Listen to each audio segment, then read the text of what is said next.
এ কি, আপনি এখানে দাঁড়িয়ে আছেন কেন? আপনার জন্য অতিথিশালা প্রস্তুত করা হয়েছে। রাজকুমার বলল অতিথিশালায় নিয়ে যেতে। চলুন আমার সাথে অতিথিশালায় চলুন। ফুলপরি কোনো কথা না বলে চুপচাপ দাঁড়িয়ে থাকে। এ কি, আপনি চুপ করে দাঁড়িয়ে আছেন কেন? আমার কথার কোনো উত্তর দিচ্ছেন না যে। আর তাছাড়া অতিথিশালায় আপনার জন্য পোশাক টোশাক সহ সবকিছু রাখা হয়েছে। আপনার প্রয়োজনীয় জিনিস সবকিছু পেয়ে যাবেন ওখানে গেলে। আর হ্যাঁ, ওখানে আপনার জন্য খাবারও দেওয়া হয়েছে, বুঝেছেন? ও আচ্ছা, তাই বুঝি। বলছি এই রাজপ্রাসাদের সবাই কি যে যার কক্ষে আহার গ্রহণ করে? না না, তা হবে কেন? রাজপ্রাসাদের সবাই ভোজন কক্ষে গিয়ে তাদের ভোজন। মাত্র আমার খাবারটাই ওই অতিথিশালায় দেওয়া হয়েছে, তাই তো? হ্যাঁ হ্যাঁ, আসলে এটা হচ্ছে রাজকুমারের আদেশ, তাই তো আপনি আপনার কক্ষে আহার করবেন। আমি সব ব্যবস্থা করেছি। চলুন অতিথি। সব আমাকে কখনো তার স্ত্রী হিসেবে মেনে নেবে না। আমাকে এখানে এইভাবেই থাকতে হবে। এর থেকে ভালো ছিল যে আমি আমার নিজের কুটিরে থাকতাম। কি হলো কি, আপনি এখানে এখনো দাঁড়িয়ে আছেন? চলুন। ঠিক আছে, চলো। উদ্যানে ঘুরতে থাকে। ফুলকুমারী, কেমন লাগছে তোমার এখানে? হ্যাঁ রাজকুমার, এখানে এসে সত্যি আমার বড্ড ভালো লাগছে, কারণ চারপাশে ফুলের এত সুবাসকে আমার মনকে মোহিত করে তুলছে। আর তাছাড়া ফুল তো আমার ভীষণ পছন্দ। হ্যাঁ ফুলকুমারী, আমি সেটা খুব ভালো করে জানি, আর তাই তো তোমাকে এখানে নিয়ে এসেছি। জানো ফুলকুমারী, তোমাকে নিয়ে না আমি বড় ভয় পেয়ে গিয়েছিলাম। আমি তো ছেড়ে তোমাকে চলে যেতে হবে চিরকালের মতো। অবশেষে বিধাতার দয়ায় আমি তোমাকে ফিরে পেয়েছি। হ্যাঁ রাজকুমার, আমারও তো কিছুটা সময়ের জন্য মনে হয়েছিল যে আমি হয়তো বা বেঁচে ফিরতে পারবো না। তবে রাজকুমার, আপনি এভাবে চিরকাল আমার হাত ধরে আমাকে সারা জীবন আপনার কাছে রাখবেন। আমি আপনার কাছে এভাবেই সারা জীবন থাকতে চাই। হ্যাঁ ফুলকুমারী, অবশ্যই আমি চিরকাল তোমার হাত এভাবেই ধরে রাখতে চাই, কারণ তো তুমি ছাড়া যে রাজকুমার চন্দ্রকুমার একেবারেই ভিত্তিহীন। তখনই হঠাৎ করে ফুলকুমারীর শরীর আবার খারাপ লাগতে শুরু করে। তার যেন আবারও নিঃশ্বাস বন্ধ হয়ে যেতে থাকে। সে বুঝতে পারে না তার এমনটা হওয়ার কারণ কি। এটা কি হচ্ছে? আমার শরীরের মধ্যে আবার আবার এমন কেন খারাপ লাগছে? এমন কষ্ট হচ্ছিল। আমার আমার আবার সেই একই কষ্ট হচ্ছে। কি করবো আমি? একে ফুলকুমারী, কি হয়েছে? কি তোমার শরীর খারাপ লাগছে নাকি? তোমার চোখ মুখ কেমন দেখাচ্ছে? না না, রাজকুমারকে এখন আমার অসুস্থতার কথা বলা যাবে না। তাহলে তাহলে সে শুধু শুধু চিন্তা করবে আমাকে নিয়ে। আমার মনে হয় আমার ভালো লাগবে। ফুলকুমারী, চুপ করে আছো কেন? কি হয়েছে বলো আমাকে। না না রাজকুমার, তেমন কিছু না। আসলে আমাকে একটু কক্ষে নিয়ে চলুন, আমি একটু বিশ্রাম নিতে চাই। তোদেরকে কি করতে হবে বুঝতে পেরেছিস তো? হ্যাঁ, আমি খুব ভালো করে বুঝে গেছি আমাকে কি করতে। ওই অশুভ পদ্মকে আমার কাছে নিয়ে আয়। আর হ্যাঁ, মনে রাখবি কোনোভাবেই তোরা ভুল পদ্ম নিয়ে আসবি না।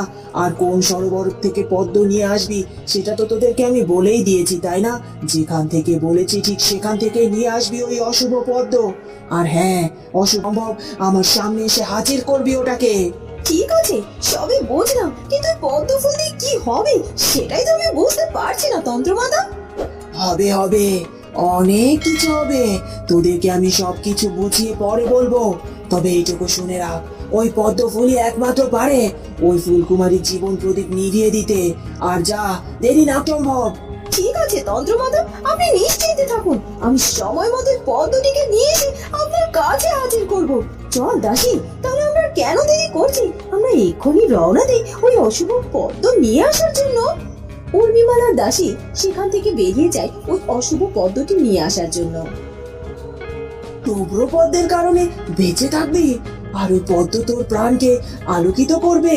হ্যাঁ, সেটা তো করবে, কিন্তু তোর ওই শুভ্র পদ্ম যদি তোর দেহের ভেতরেই না থাকে তাহলে কি করে বেঁচে থাকবি তুই? আমি আমার অশুভ পদ্মের সাহায্যে তোর ভেতরে থাকা ওই শুভ্র পদ্মকে ধ্বংস করে দেব আমি।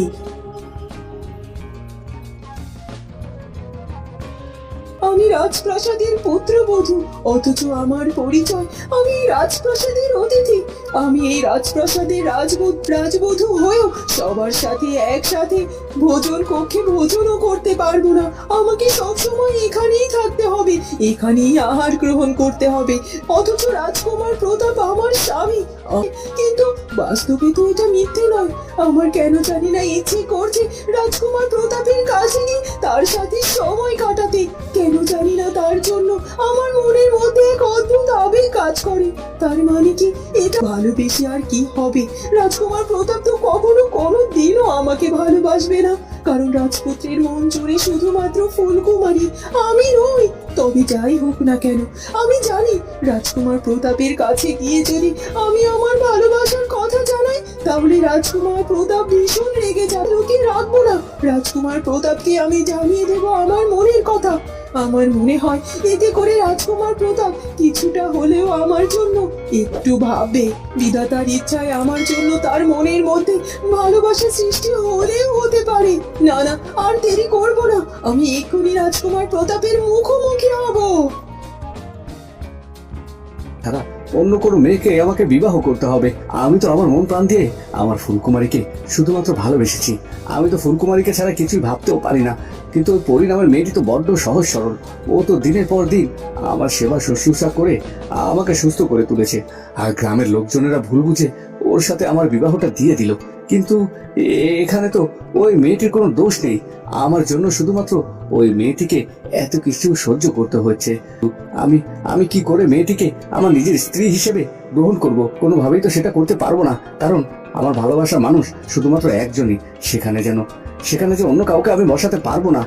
না না, ওই মেয়েটির সাথে আমার একবার একটু খোলাখুলি ভাবে কথা বলতে হবে, আর ওকে বুঝা করে ও রাজপ্রাসাদে থাক, সুন্দরভাবে জীবনযাপন করুক। এখানে তাতে আমার কোনো সমস্যা নেই, কিন্তু ও রাজপ্রাসাদে থাকবে শুধুমাত্র আমার অতিথিদের মতো, আর অন্য কোনো পরিচয় নয়।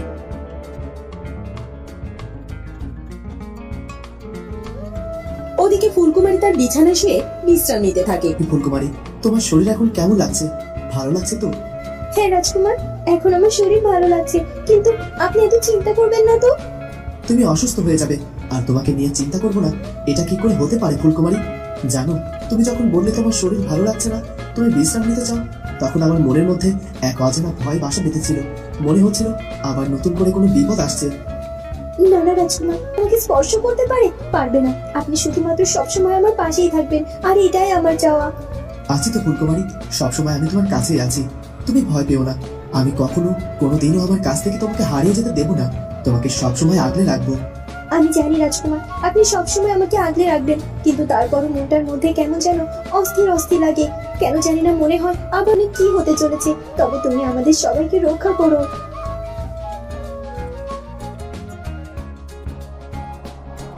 ওদিকে দাসী আর উর্মিমালা জঙ্গলের পথ ধরে হাঁটতে থাকে, আর হাঁটতে হাঁটতে তারা একটি সরোবরের সামনে গিয়ে হাজির হয়।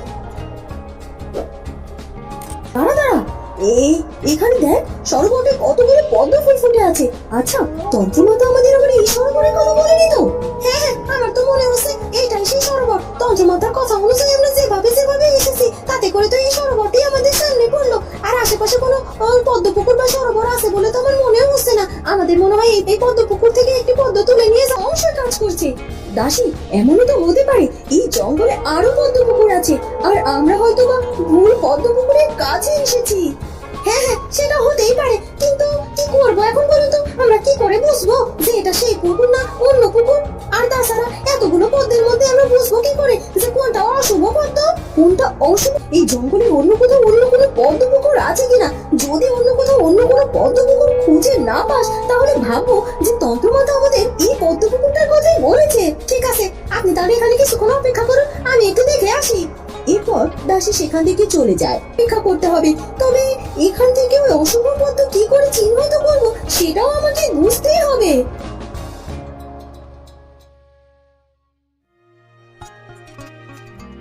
এরপর বেশ খানিকটা সময় পার হয়ে যায়। ওদিকে কাজে এলাম। কি খবর বলো, কোনো সমস্যা হয়েছে নাকি? মহারাজ, শুধু সমস্যা নয়, একটা অদ্ভুত ঘটনা ঘটেছে, আর সেই খবরটা আপনার কাছে দিতে এসেছি মহারাজ। কি অদ্ভুত ঘটনা? আমাকে দয়া করে খুলে বলো, কি সেই অদ্ভুত ঘটনা? মহারাজ, আমাদের রাজ্যের মালিক রাজউদ্যান পরিষ্কার করতে গিয়েছিল, কিন্তু সে এসে হঠাৎ করে আমাদের জানায় রাজউদ্যানে যত ফুল গাছ। রাজউদ্যানের সব ফুল একসাথে এক সময়ে ঝরে গেল, কিন্তু এটা কি করে হতে পারে? কারণ সবগুলো ফুল একসাথে তো ফুটেনি, তাহলে একসাথে ঝরে পড়বে কেন? আর তাছাড়া আমি তো সব সময় খেয়াল করেছি, আমার কেন হলো? এই হ্যাঁ মহারাজ, আমিও তো সেটাই বলছি।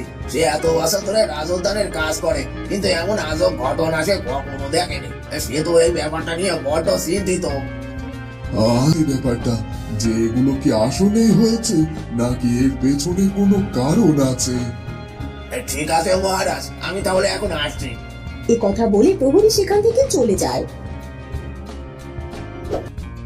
বন্ধুরা এরপর কি হলো আমরা জানবো ফুলকুমারী পর্বের পরবর্তী পর্বে। আজকে ভিডিওটি ভালো লাগলে ভিডিওটিকে লাইক করে চ্যানেলটিকে সাবস্ক্রাইব করে দিবেন।